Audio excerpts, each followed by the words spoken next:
Some moments don't break you. They build you quietly, painfully, completely. My name is Claire. I'm 27, and this is the story of the day my whole family laughed at me, before realizing I was the one who had the last laugh. For years, my family treated me like the background daughter. I wasn't the pretty one, not the loud one, just the reliable one. The one who kept secrets, fixed problems, and never asked for credit. My sister, Brooke, was their pride. Everything she did was extraordinary. Even her mistakes were called brave. I learned to smile in her shadow, until the day I couldn't anymore. When Brooke got engaged, it was like a royal announcement. The wedding had its own website, hashtag, even sponsors. Meanwhile, I sat through every fitting, every tasting, every endless story about her perfect day. When I told my mom I didn't have a date, she sighed. "Oh honey, maybe just come alone. We'll seat you with the cousins." I nodded, but inside, something cracked. Because I knew it wasn't about space, it was about status. The wedding day came, a golden afternoon by the coast, guests in shimmering dresses, violin music floating through the air, and me stepping out of a cab alone. As I walked toward the hall, the whispers began. She really came alone? Poor thing.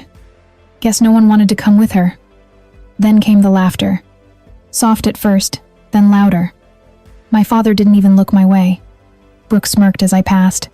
I kept walking, my heels clicking against the marble floor, each step steadier than the last.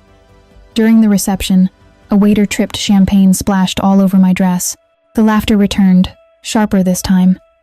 My mother gasped, not from concern but embarrassment. I looked at them.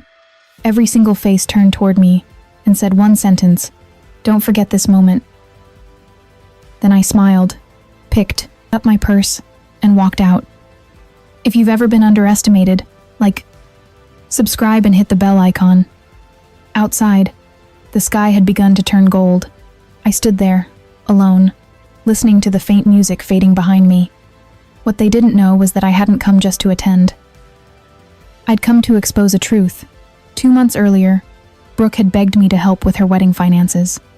She'd overspent on everything. Flowers, designer dress, the venue deposit. She promised she'd repay me right after the honeymoon. I gave her my savings, $60,000. She never paid it back. When I asked, she laughed and said, "Your family, Claire. Don't be so dramatic." That night, I decided to give her a lesson she wouldn't forget. While Brooke was busy planning the wedding, I quietly partnered with the event's biggest sponsor, the local magazine that was covering her ceremony. I told them I'd handle their PR visuals, photography, press, and release the highlight video. They agreed. What they didn't know was that I added one more piece to the package, the truth. 20 minutes after I left, the screens around the reception suddenly lit up. The highlight reel began smiling faces, soft music, slow motion laughter. Then came a cut, a new clip. Brooke yelling on a phone, "I'm not paying her back. It's just Claire." Gasps filled the room. My mother stood frozen. My father's face turned pale. The video ended with one line, "Some debts aren't financial. Some are moral." And then, my name appeared on the screen, directed by Claire. Later that night, my phone flooded with messages. Brooke called 6 times. I didn't answer.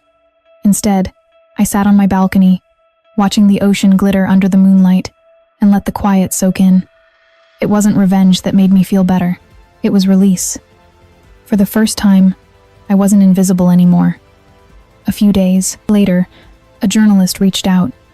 They wanted to feature my work as a visual storyteller. Apparently, my wedding video had gone viral. That's how my business began. The same creativity my family once ignored became my career. I haven't seen Brooke since that day, but sometimes I still think about the champagne, the laughter, and that one sentence I left behind. Don't forget this moment. Because now, I hope they never do.